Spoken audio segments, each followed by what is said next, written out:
Bueno, vamos a continuar con estas clases. Vamos a seguir después de haber visto todas restricciones de presupuesto y después de haber visto el modelo clásico, que es un modelo de economía cerrada. Vamos a hacer una breve introducción a las economías abiertas, básicamente para poder ver modelos con economías abiertas, con sector externo, y así tener algunos conceptos un poquito más claros. Evidentemente, la apertura de la economía modifica el funcionamiento de la economía misma, básicamente porque aparecen nuevos oferentes y nuevos demandantes de bienes, de dinero y de bonos, es decir, los agentes externos compran los bienes de la economía doméstica, es decir, las exportaciones, también ofrecen bienes y servicios a la economía doméstica, que son las importaciones, y finalmente también pueden o bien comprar o vender bonos de esta economía doméstica. En la vida real también pueden tener dinero, en el caso argentino es algo más extraño que un extranjero tenga dinero, pero fíjense que no es tan extraño que un argentino tenga dólares, por ejemplo, o euros. Sin embargo, en esta simplificación de la realidad que vimos con las restricciones de presupuesto, nadie tenía divisas, justamente porque no da liquidez y tampoco da interés. En lugar de divisas, eventualmente tendríamos bonos en moneda extranjera. Además de estos nuevos oferentes y demandantes, surge un precio nuevo, que es el tipo de cambio, es decir, es el precio de nuestra divisa, nuestra moneda local, en función de todo el resto de las divisas del mundo. Obviamente siempre tenemos más presente o bien el tipo de cambio con la principal divisa del mundo, que es el dólar, o eventualmente con el euro, en algunos casos también con el real, depende del caso, o directamente podemos tener idea de lo que es el tipo de cambio real multilateral. El tipo de cambio real multilateral es algo que calcula básicamente el Banco Central, ponderando todos los tipos de cambio reales bilaterales de Argentina con otros países del mundo, ponderándolos por la participación de estos países en exportaciones e importaciones argentinas. Quien esté interesado, la metodología del cálculo del tipo de cambio real multilateral es muy sencilla y está en la página web del Banco Central. Y finalmente se determina la modificación de la tasa de interés. Vamos a ver por qué. No porque se modifique en términos de lo que es la oferta y demanda en el mercado de bonos. Eso sigue siendo así, pero se modifica básicamente porque justamente ahora hay nuevos oferentes y nuevos demandantes en este mercado de bonos. Bien. Básicamente nos vamos a centrar un poco esta presentación en las diferentes formas o teorías, quizás teoría le queda un poco grande esta palabra, pero las formas complementarias, no son sustitutivas, no compiten unas entre sí, sino que se complementan, que intentan explicar la determinación del valor del tipo de cambio. Si tenemos varias formas complementarias, pero varias formas al fin de calcular el tipo de cambio, estas no necesariamente coinciden, por lo tanto, ya les adelanto que esta pregunta que aparece tanto en Argentina, que tenemos tanta volatilidad cambiaria, de cuál es el tipo de cambio de equilibrio de la Argentina, no tiene una sola respuesta. O lo que es lo mismo, no tiene ninguna respuesta. Es decir, que no tiene una respuesta unívoca. Es decir, siempre vamos a estar discutiendo esto y no nos vamos a poner de acuerdo, o al menos no del todo de acuerdo. Veamos estas diferentes formas complementarias que intentan explicar el valor del tipo de cambio. Bueno, antes que eso, un pequeño repaso que igual ustedes ya lo saben al haber cursado materias como cuentas nacionales y además al haber visto las clases de restricciones de presupuesto. Todas las relaciones que los agentes del país, es decir, los agentes internos, tienen con agentes externos, se registran en la balanza de pago, tanto lo comercial, que va por el lado de la cuenta corriente, como lo financiero, que va por el lado de la cuenta capital y financiera. La cuenta corriente, recuerden que además del intercambio de bienes y servicios, incluye el pago de intereses o el cobro de intereses, depende si un país es acreedor o deudor externo neto. Fíjense que estamos hablando del país en su totalidad, es decir, la economía doméstica, no solamente el sector público. Y después la cuenta capital, y acá quizás falta la parte y financiera. De hecho, prácticamente todos los intercambios de flujos de fondos pasan principalmente por la cuenta financiera y una minimísima parte por la cuenta capital. Parte de la cuenta capital, una parte son las remesas. Finalmente, el resultado de la balanza de pagos es igual a la variación de reservas internacionales, ¿no? O bien, a veces y generalmente en el último tiempo, las reservas internacionales se incluyen dentro de la cuenta financiera y por lo tanto la balanza de pagos siempre da igual a cero, más allá de los errores y omisiones. Bien, vamos a las formas complementarias de medir el tipo de cambio. La forma más simple e inmediata es la ley de precio único. La ley de precio único dice que básicamente un bien debe tener un único precio en cualquier parte del mundo, ya que en caso de que haya un bien que sea más caro en un país que en otro, debería haber arbitraje. Allí donde es más barato, los productores deberían exportar al país en donde es más caro. Cuando exportan eso, baja la demanda en el país de origen y por lo tanto debería subir el precio. Sube la oferta en el país de destino y por lo tanto debería bajar el precio hasta que el precio se iguala y por lo tanto ya los productores se ven indiferentes entre vender en el mercado local o en el mercado externo. Y básicamente para comparar los precios de mi economía doméstica y del resto del mundo, tengo que utilizar el tipo de cambio, justamente porque en mi economía doméstica el precio está, en este caso, en pesos argentinos, mientras que en el resto del mundo está en otras monedas, en divisas. Para simplificar, vamos a hablar siempre o de divisas en términos genéricos o de dólares. Pero para comparar si un bien es más caro o más barato en un país que en otro, siendo valuado en un país en moneda local y en el otro en moneda extranjera, tiene que estar mediado por el tipo de cambio. Entonces, la ley de precio único me dice que el precio local tiene que ser igual al precio internacional multiplicado por mi tipo de cambio, cosa que es lógico. Si algo cuesta $10 y mi tipo de cambio es 50, en el mercado local debería costar 500 pesos, porque si no habría lugar a este arbitraje que hablábamos previamente. Si todos los precios de la economía se comportaran como dicta la ley de precio único, entonces el índice de precios al consumidor o cualquier índice de precios local debería ser igual a cualquier índice de precios internacional, al mismo índice de precios internacional multiplicado por el tipo de cambio. Y fíjense que si este fuera el caso, no habría forma de modificar o de hacer variar el tipo de cambio real, porque cada vez que aumentáramos el tipo de cambio nominal, también aumentaría el índice de precios y por lo tanto nuestro tipo de cambio real se mantendría constante. ¿Sí? Eso es lo que muestra estos últimos breves cálculos algebraicos, ¿sí? Que el tipo de cambio real siempre sería igual a 1.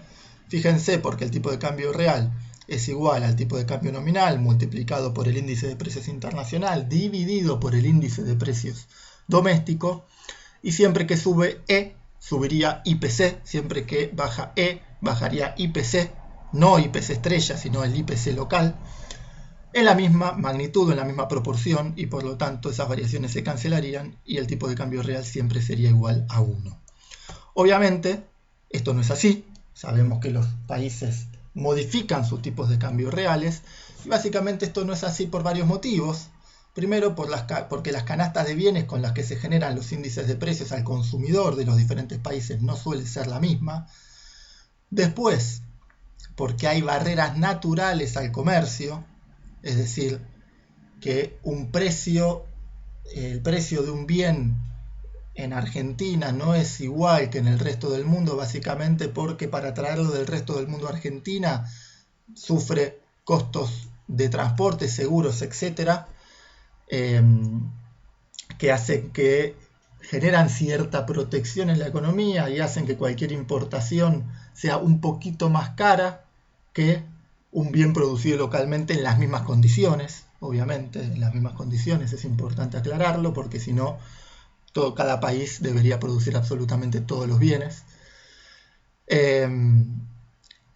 Porque hay barreras artificiales al comercio, como aranceles a las importaciones, retenciones a las exportaciones o restricciones cuantitativas y otros ejemplos más de barreras artificiales al comercio. Y obviamente, si frenamos importaciones, el precio local de los productos extranjeros va a ser más alto que el precio de la producción local, justamente que la producción local no paga ese impuesto y la producción extranjera sí.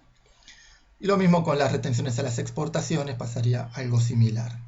Y finalmente, cuando estas barreras naturales o barreras artificiales son lo suficientemente elevadas, entonces los bienes pasan de ser transables, es decir, comercializables en términos internacionales, a ser directamente no transables, no comercializables en términos internacionales, y por lo tanto, en este tipo de bienes no transables la ley de precio único no aplica.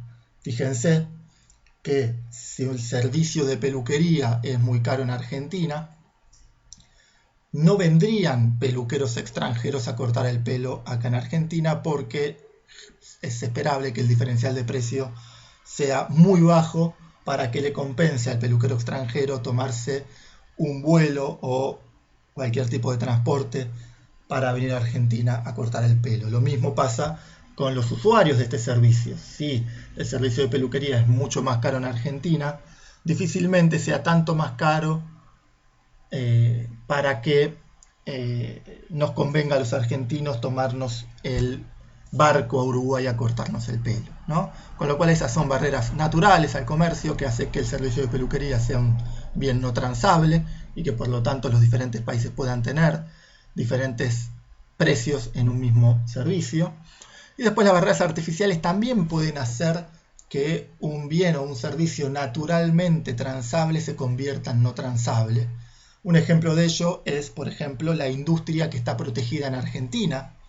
Los aranceles a la importación, que por ejemplo protege a la industria textil argentina, hace que prácticamente no haya ropa importada en Argentina, pero también hace que la ropa argentina, este arancel es necesaria porque si no todos los trabajadores textiles quedarían desempleados. Este impuesto a las importaciones es necesario porque justamente la industria textil argentina es menos competitiva que la de otras partes del mundo y por lo tanto necesitan este impuesto para existir. Como necesitan este impuesto para existir, significa que es no competitiva y que produce a costos mucho mayores que los internacionales y por lo tanto tampoco puede exportar. No puede importar porque está la traba a las importaciones, no puede exportar porque no es lo suficientemente competitivo y por lo tanto en Argentina tenemos precio de la ropa, por ejemplo, más alta que en Chile incluso, ni hablar que Estados Unidos, Europa o China. Y naturalmente la ropa es un bien transable, pero en Argentina las barreras artificiales hacen que sea no transable y por lo tanto que la ley de precio único no aplique. Finalmente, notar que la transabilidad o el carácter transable o no transable de un bien puede variar con el tiempo a partir del cambio tecnológico. Por ejemplo, hasta hace poco es posible que yo no pudiera dar esta clase de economía a extranjeros, justamente porque era una clase presencial, y sin embargo ahora que es una clase online, sí puedo, si existiera el mercado, vender estas clases y que las tome alguien del extranjero. Es decir, esta clase, que si fuera presencial sería no transable, ahora que es online es transable.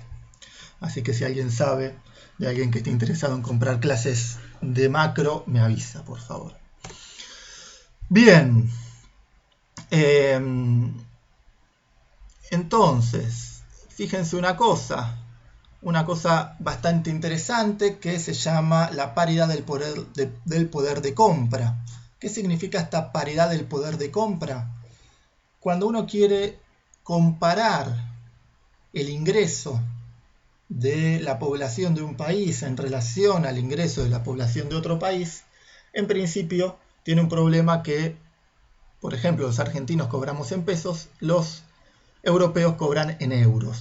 Entonces, la forma más inmediata de comparar es pasar el ingreso de los europeos a pesos argentinos o el ingreso de los argentinos a euros, pero aún así, si pasáramos todo a una misma moneda, tampoco sería comparable este ingreso de cada uno de los habitantes de un país y de otro. El motivo justamente son estos bienes no transables cuyo precio difiere en una economía y en la otra.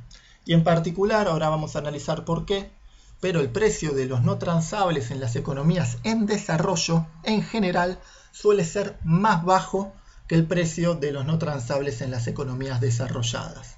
Y por lo tanto, un salario de 1.000 euros en Argentina, obviamente el equivalente en pesos a 1.000 euros, tiene mayor poder de compra que 1.000 euros en Europa.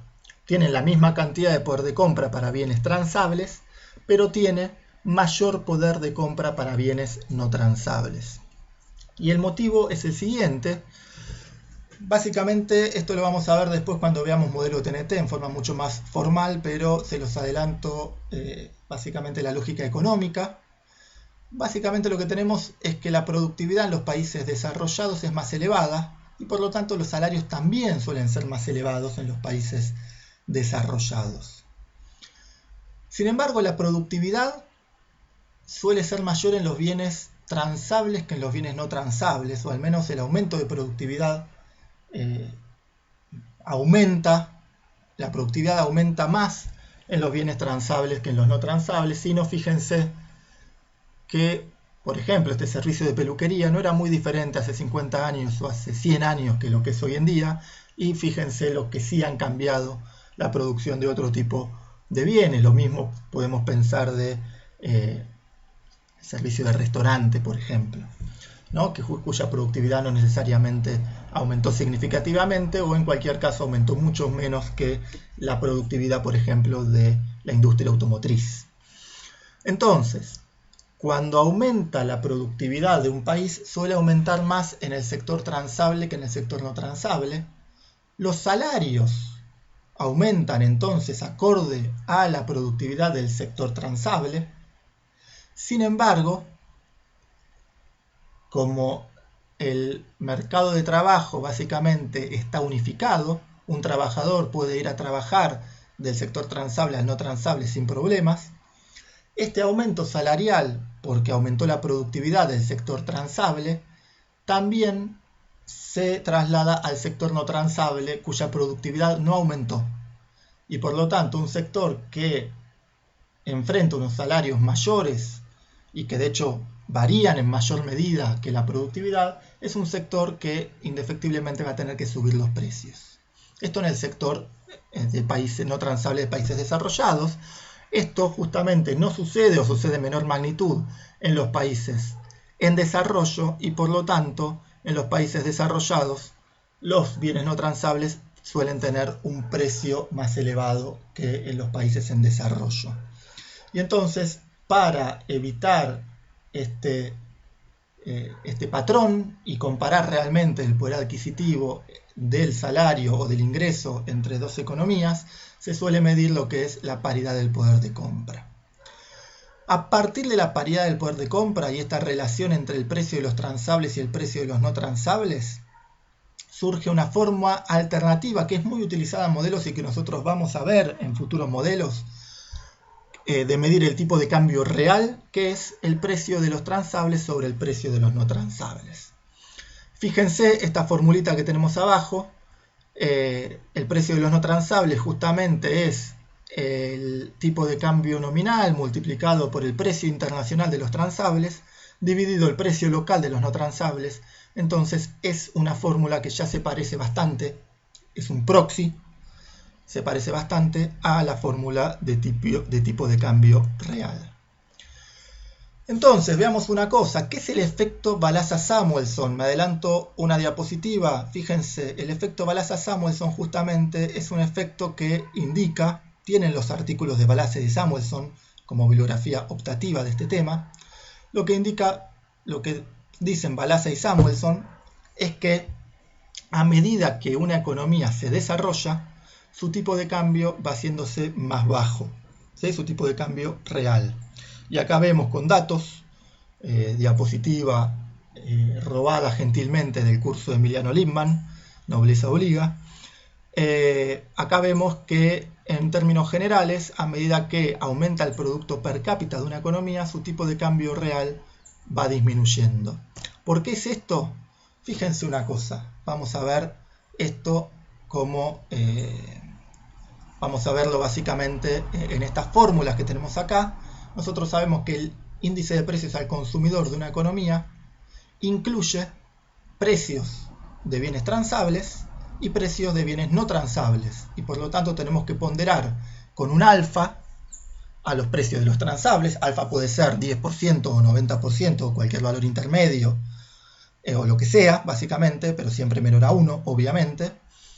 Y el precio de los no transables va a ponderar por 1 menos alfa, es decir, el resto. Obviamente la sumatoria entre alfa, entre las dos ponderaciones, tiene que ser 1. Alfa más 1 menos alfa igual a 1, y por lo tanto no tenemos problema. Entonces tenemos que el tipo de cambio real, esto ya en la segunda ecuación que vemos en esta diapositiva, es igual al tipo de cambio nominal multiplicado por el IPC internacional dividido por el IPC local. Tanto el IPC internacional como el local lo podemos desagregar como esta primera ecuación que veíamos entre precio de los transables multiplicados, elevados a la alfa, precio de los no transables elevados a la 1 menos alfa, tanto para los precios internacionales, marcados acá con asterisco, como para el precio local, marcado sin asterisco. Este tipo de cambio, tranquilamente, fíjense que lo podemos incorporar al precio de los transables y al precio de los no transables, porque yo tranquilamente puedo definir que el tipo de cambio nominal E elevado a la 1 es igual al tipo de cambio E elevado a la alfa por el tipo de cambio E elevado a la 1 menos alfa, y por lo tanto si hago eso lo puedo incorporar dentro de estos paréntesis que vemos en el cuarto término de esta segunda ecuación. Y ahí vemos lo que nos queda, un tipo de cambio nominal multiplicado por el precio de los transables internacionales, todo elevado a la alfa, que va a ser igual obviamente a el precio local de los transables también elevado a la alfa, y por lo tanto lo podemos suprimir. Y en ese caso lo que nos queda es que el tipo de cambio real depende básicamente del precio de los no transables. La comparación, la relación entre el precio de los no transables internacionales versus el precio de los no transables nacionales. Y por lo tanto, como en un país desarrollado, o mejor dicho, empecemos por el país en desarrollo, que va a ser más fácil, un país en desarrollo, los precios de los no transables del resto del mundo van a ser más elevados que los precios de los no transables de la economía local, y por lo tanto el tipo de cambio va a ser elevado. En cambio, un país desarrollado va a tener precios de los no transables, es decir, el denominador de este cociente elevados, mientras que el resto del mundo va a tener precios de los no transables más bajos, y por lo tanto esta economía va a tener un tipo de cambio más reducidos. Esto entonces explica esta evolución de que las economías, a medida que se van desarrollando y que a medida que van aumentando su producto per cápita, en términos generales suelen tener tipos de cambio más bajos. Bien, entonces, como decíamos, si la ley de precio único se cumpliera para todos los bienes, no habría forma de lograr una variación real del tipo de cambio. Esta variación solamente es posible porque la ley de precio único se cumple para los bienes transables, pero no para los no transables. Asimismo, en la formación de precios entran en juego otras variables que pueden generar que los no transables aumenten ante variaciones del tipo de cambio nominal. ¿Sí? Hay casos en los que, si bien en esta formulita de precios de no transables en principio veíamos que no se veían afectados por el tipo de cambio, hay casos en los que sí se puede ver modificados por el tipo de cambio. ¿En qué casos? En los casos, por ejemplo, de alta inflación. Cuando hay muy alta inflación, como por ejemplo en Argentina, el tipo de cambio pasa a ser una referencia de precios. Entonces, incluso los productores de bienes no transables, como el peluquero, como el restaurante, cuando ven que sube el tipo de cambio, dicen, yo por si acaso subo mis precios, porque seguramente me aumenten los costos y por lo tanto tengo que subsistir. Y la verdad es que el tiempo les da la razón, porque un panadero, por ejemplo, que tiene básicamente un bien no transable, cuando aumenta el tipo de cambio tiende a aumentar el pan, hoy en Argentina a una variación similar a la del tipo de cambio, porque dice, ahora que aumentó el tipo de cambio seguro que me aumentan los alquileres, seguro que los trabajadores me van a aumentar o me van a pedir aumento de salarios, y entonces me adelanto a eso y subo el precio del pan. Y efectivamente, acto seguido, viene el propietario del local y le dice, te voy a aumentar el alquiler, y acto seguido vienen los trabajadores y les piden aumento salarial. Y por lo tanto el panadero dice, menos mal que aumente los precios porque si no hubiera fundido. En estos casos, fíjense que como el precio de los no transables tiene una alta correlación con el tipo de cambio, es muy difícil modificar el tipo de cambio real, ¿sí? Los precios están muy relacionados con el tipo de cambio nominal, incluso los no transables, y por lo tanto todos los precios se comportan como transables, y si todos los precios se comportan como transables ante una variación del tipo de cambio, en poco tiempo varían en una magnitud similar todos los precios, tanto de transables como de no transables, y el tipo de cambio real vuelve a su valor inicial. En cambio, en contextos inflacionarios bajos, en los que los precios, o los productores, mejor dicho, los formadores de precios, no están tan pendientes del tipo de cambio como para definir los precios de sus productos, entonces en esos casos el tipo de cambio aumentan solo los precios de los transables, los no transables en principio no aumentarían o solo aumentarían en función de el aumento de los insumos transables dentro de la producción de los no transables, pero en cualquier caso mucho menos, y por lo tanto, ante una variación del tipo de cambio nominal, no variarían tanto los precios, y por lo tanto, el tipo de cambio nominal provocaría un aumento del tipo de cambio real, que es lo que finalmente busca esta política. Ejemplos, fíjense, no tenemos que irnos muy lejos para ver casos en los que la variación del tipo de cambio nominal no genera variación fuerte de precios y por lo tanto permite una variación del tipo de cambio real. Fíjense, las líneas roja y violeta están muy correlacionadas, varían muy cerquita una de la otra, y la azul, que son los precios, es decir, la variación de precios, la inflación, básicamente no se inmuta frente a variaciones en el tipo de cambio. Esto, por otro lado, permite que haya variaciones en el tipo de cambio real con variaciones en el salario, o bien apenas negativas, como en este caso de Brasil, o bien incluso positivas, como en otros, vamos a ver, en otros países, que a pesar de que aumenta el tipo de cambio real, el salario real sigue aumentando, cosa que cualquiera que preste un poquito de atención a la economía argentina ve que eso es imposible. Cada vez que aumenta el tipo de cambio nominal, los precios aumentan fuerte, el tipo de cambio real aumenta temporalmente y vuelve a su valor inicial después de un tiempito. En el medio, los precios aumentaron, los salarios en general aumentan más lentamente y por lo tanto hay una pérdida de salario real. Fíjense, Chile, exactamente lo mismo, variaciones del tipo de cambio fuertes que no se ven reflejadas en la inflación, variaciones en el tipo de cambio real significativas que prácticamente no inmutan la tendencia que venía del salario real, la tendencia creciente que venía en el salario real.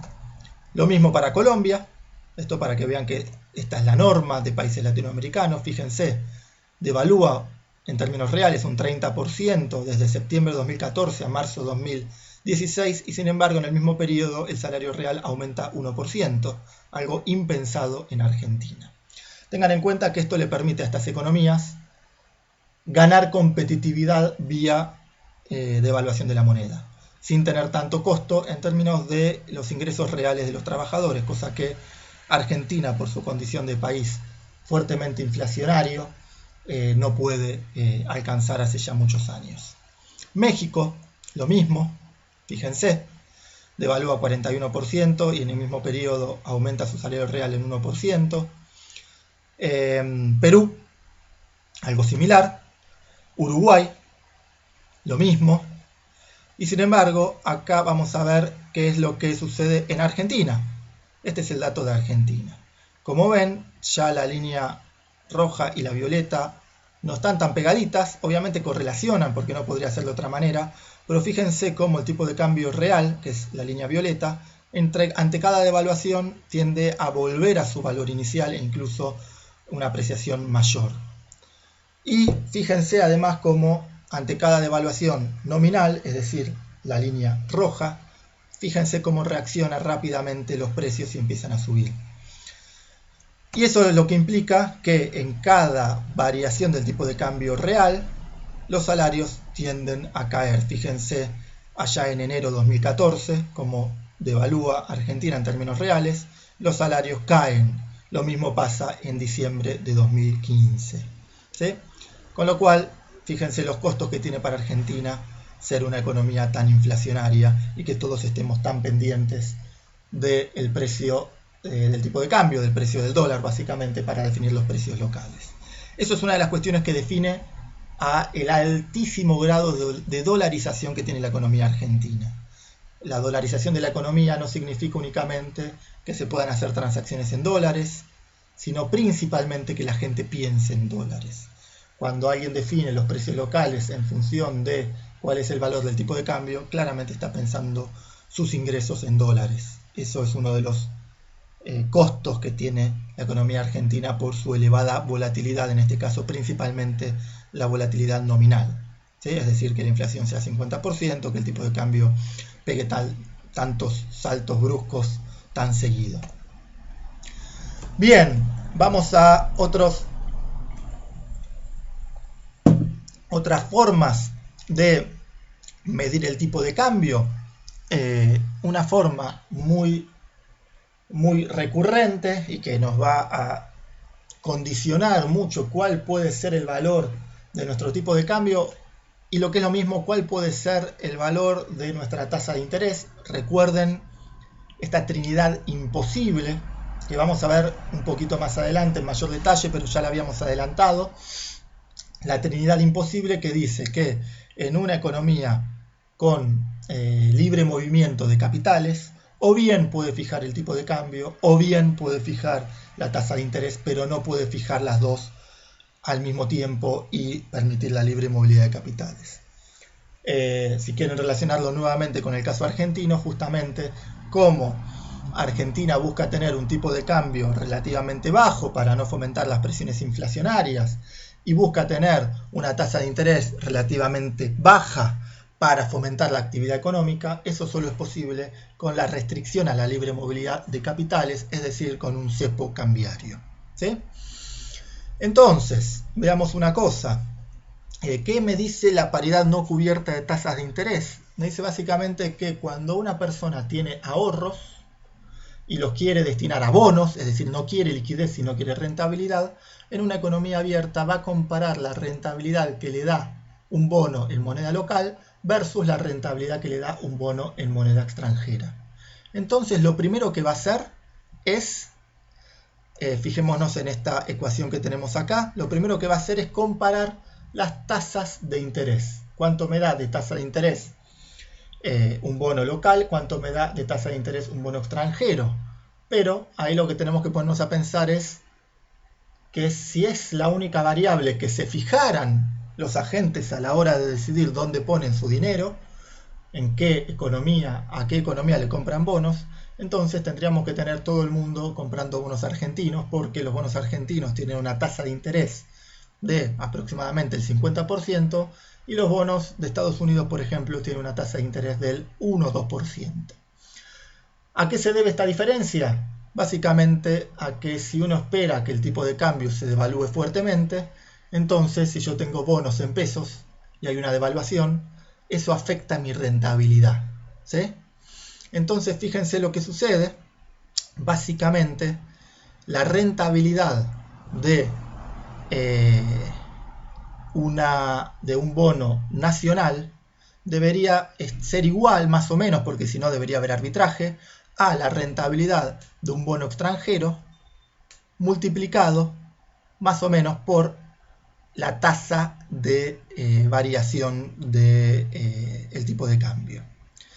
¿Qué quiere decir esto? Si yo compro un bono de Estados Unidos que me rinde el 1% y la quiero comparar con la rentabilidad del 50% que me da un bono en pesos, además de este 1% de rentabilidad que me da el bono de Estados Unidos, tengo que sumarle la rentabilidad por la variación esperada del tipo de cambio.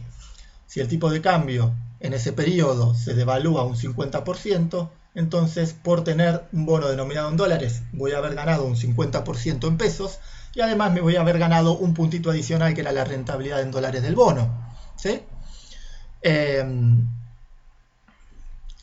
Es por eso, básicamente, que el bono argentino tiene una rentabilidad, una tasa de interés nominal tanto más alta que la tasa de interés nominal del bono de Estados Unidos. Fíjense que acá estamos hablando de variables nominales, no de variables reales, y básicamente tanto para la tasa de interés como para el tipo de cambio. Y una de las cosas que es interesante ver es que la variación del tipo de cambio, yo sé cuál es el tipo de cambio hoy, pero no sé cuál va a ser el tipo de cambio en un año, y por eso se llama paridad no cubierta de tasas de interés. La no cobertura significa que yo tengo una incertidumbre, que es el valor del tipo de cambio de acá a un año. Yo puedo esperar que el tipo de cambio de Argentina en relación al dólar esté un 50% más alto dentro de un año, pero no sé realmente si va a ser un 40, un 60 o un 200% más elevado.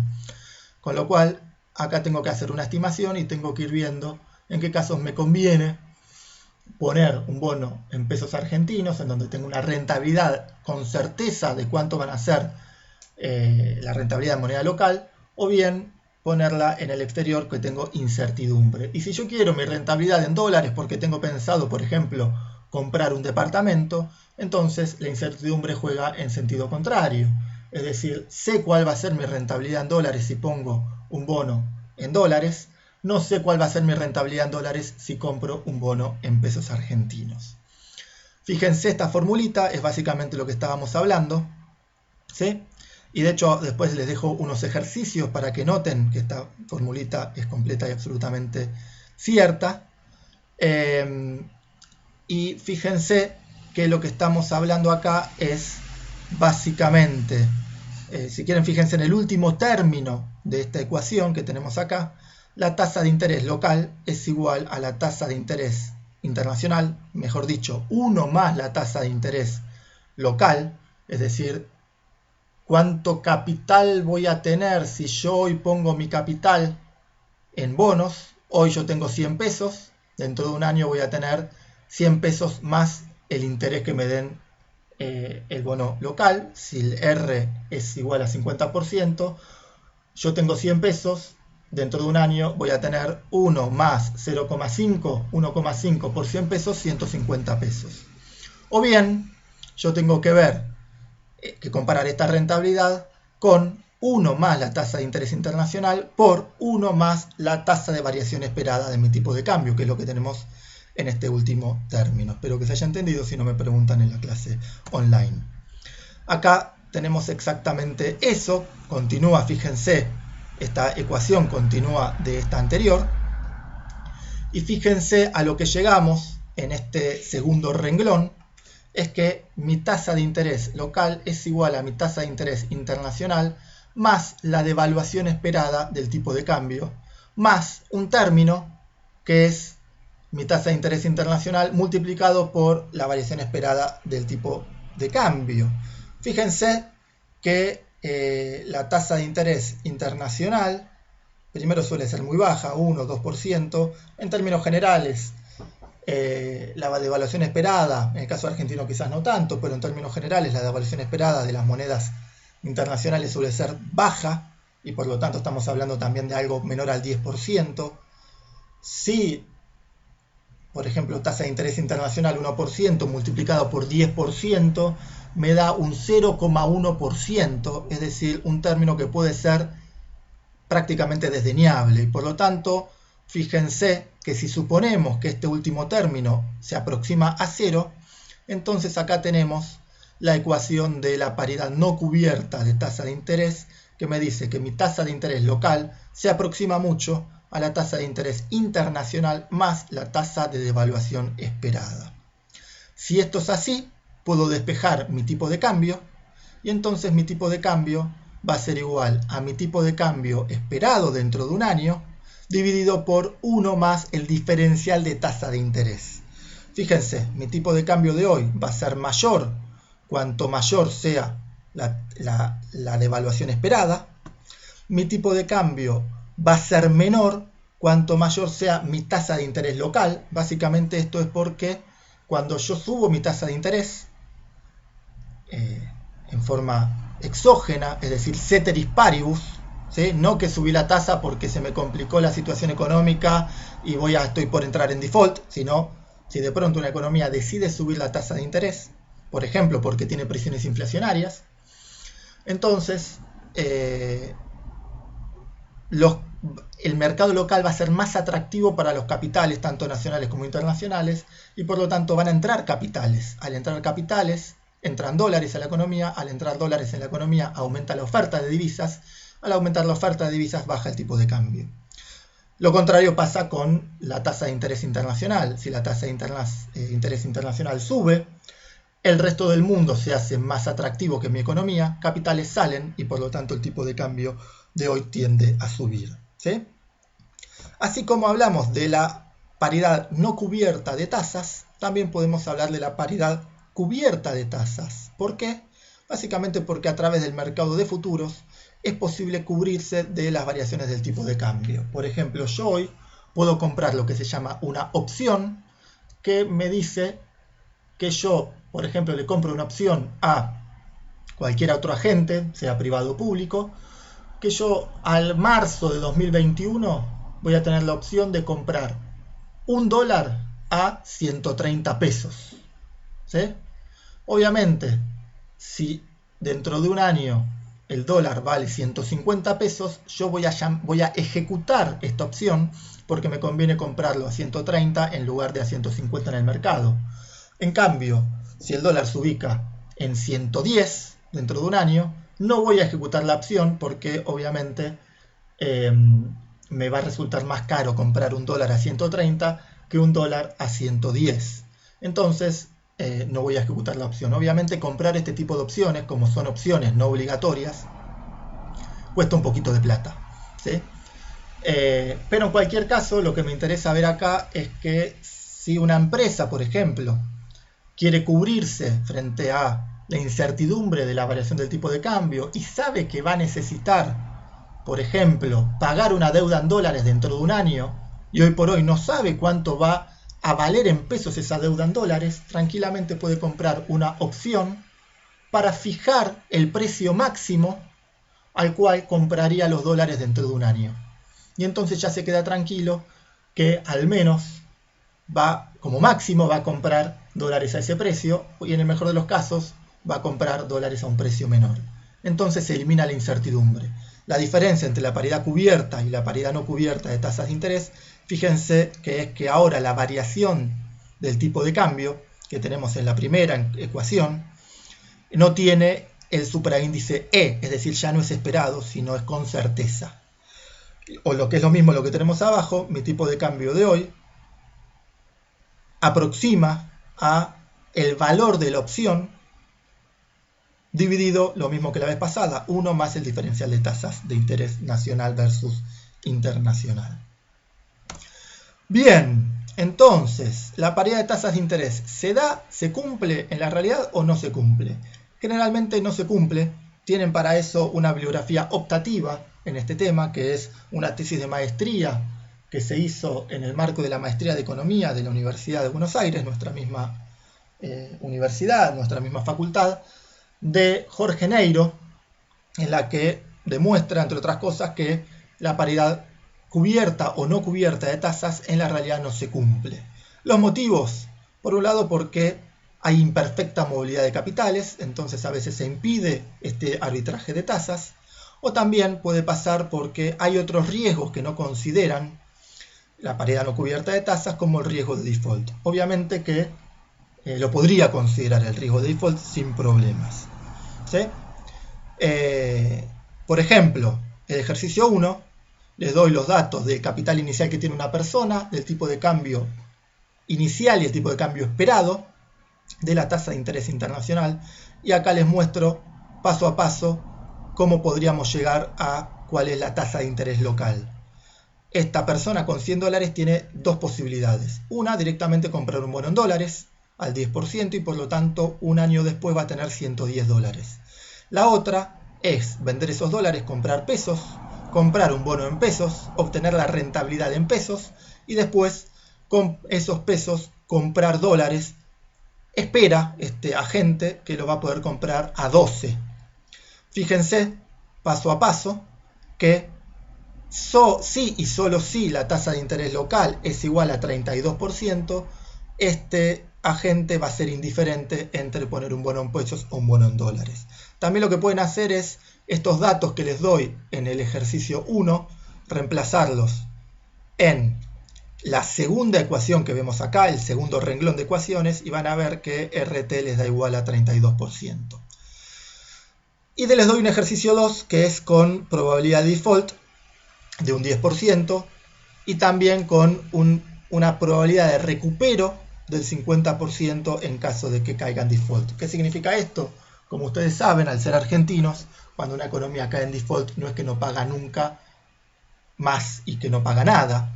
De hecho, cuando Argentina cayó en default en 2001, terminó pagando varios años después con una quita más o menos del 50%, del 75%, perdón, es decir, un recupero del 25%.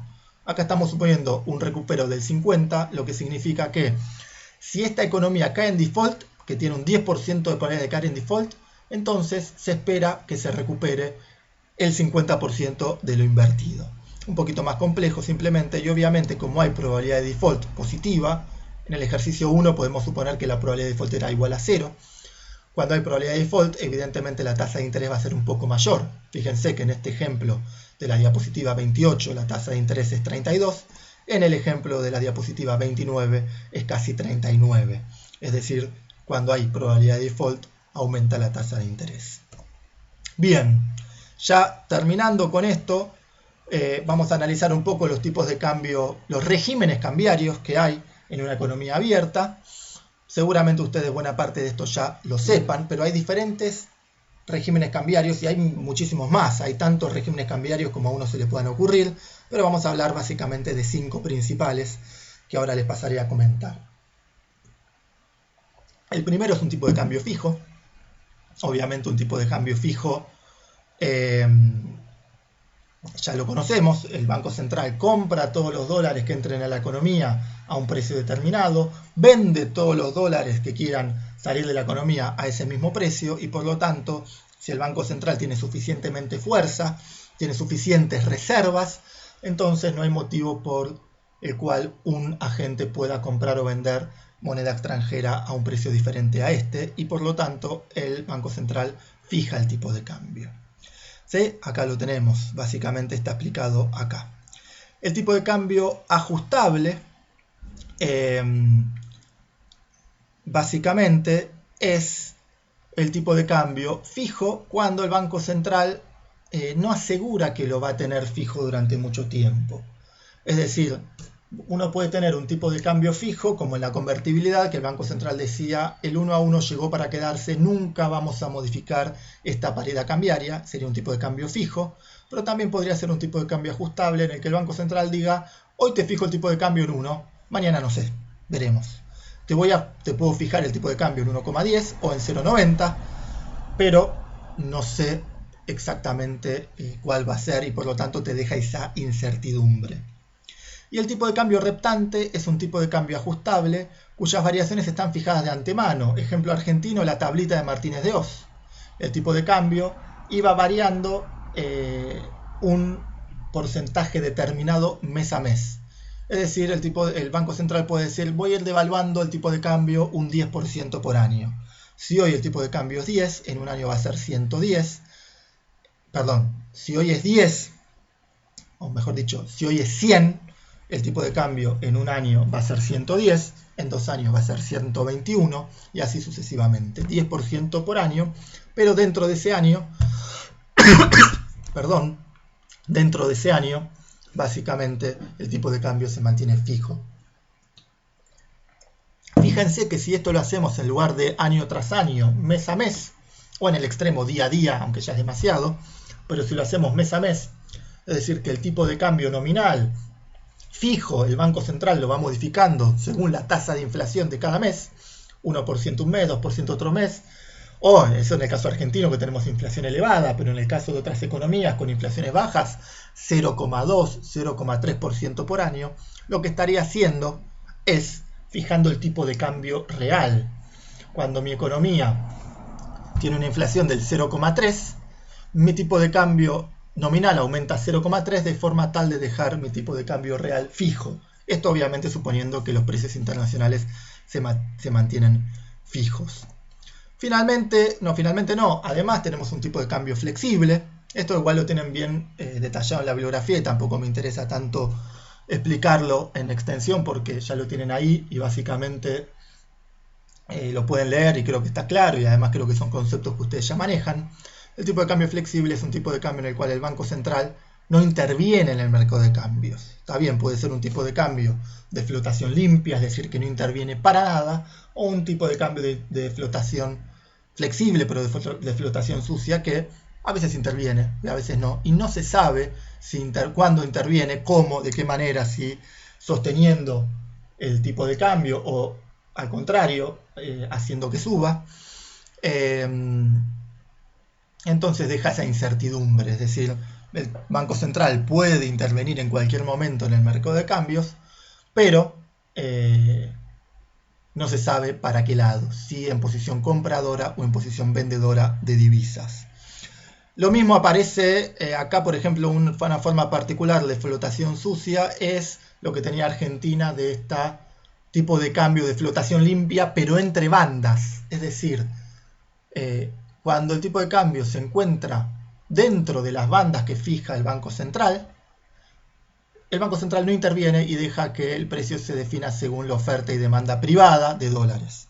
Ahora, cuando toca alguna de las bandas, el Banco Central interviene y hace que no perfore la banda inferior y no supere la banda superior. Entonces sería un tipo de cambio flexible si el tipo de cambio se mantiene entre las bandas, un tipo de cambio fijo cuando el tipo de cambio toca una de las bandas hasta tanto no revierta la tendencia. Y finalmente el tipo de cambio múltiple significa básicamente que puede haber más de un tipo de cambio, como hoy tiene Argentina, un tipo de cambio oficial, que además es solidario porque uno paga un impuesto, un tipo de cambio contado con liqui, un tipo de cambio MEP, un tipo de cambio blue, y hemos tenido muchos más tipos de cambio, hemos tenido dólar turista, hemos tenido diferentes tipos de cambio. O directamente puede haber dos tipos de cambio oficiales. El Banco Central podría, y de hecho se planteó la posibilidad de que lo haga, en 2020 el Banco Central argentino, establezca un tipo de cambio comercial, es decir, al cual se liquidarían las exportaciones y al cual se pagarían las importaciones, por ejemplo, en 65 pesos por dólar, y un tipo de cambio financiero, por ejemplo, libre. Entonces ahí tendríamos un tipo de cambio, un régimen de tipo de cambios múltiples, un tipo de cambio comercial fijo en 65, no quiere decir que lo vaya a mantener fijo para siempre, y un tipo de cambio financiero libre, es decir, en el que el Banco Central no interviene. El Banco Central podría estar interesado en hacer esto justamente para no gastarse las reservas en la formación de activos externos, es decir, en la fuga de capitales, y dejar únicamente las reservas eventualmente para financiar importaciones o para financiar un eventual déficit comercial, o en el caso argentino actual que tiene superávit comercial, tener una acumulación de reservas por el canal comercial y que esa acumulación de reservas no se vea esfumada por la demanda de dólares de los ahorristas. Obviamente el problema de tener más de un valor del tipo de cambio es que hay arbitraje, hay incentivos a intentar comprar dólares al tipo de cambio bajo y venderlos al tipo de cambio alto. ¿Cómo se podría hacer eso? Por ejemplo, sobreestimando las importaciones. Si yo importo por 100, de alguna manera me las ingenio para decirle al Banco Central que importo por 150. Entonces compro 150 dólares al precio barato, de esos 150 destino 100 a mi importación y me quedo con 50 para ahorro por compra por sobreestimación de las importaciones. Obviamente esto es ilegal, pero no quiere decir que no se pueda hacer. En definitiva, tipos de cambio y regímenes cambiarios. Creo que esto más o menos lo manejan, esta última parte. Espero que la primera haya quedado más clara. Esto es todo por hoy. Les mando un abrazo.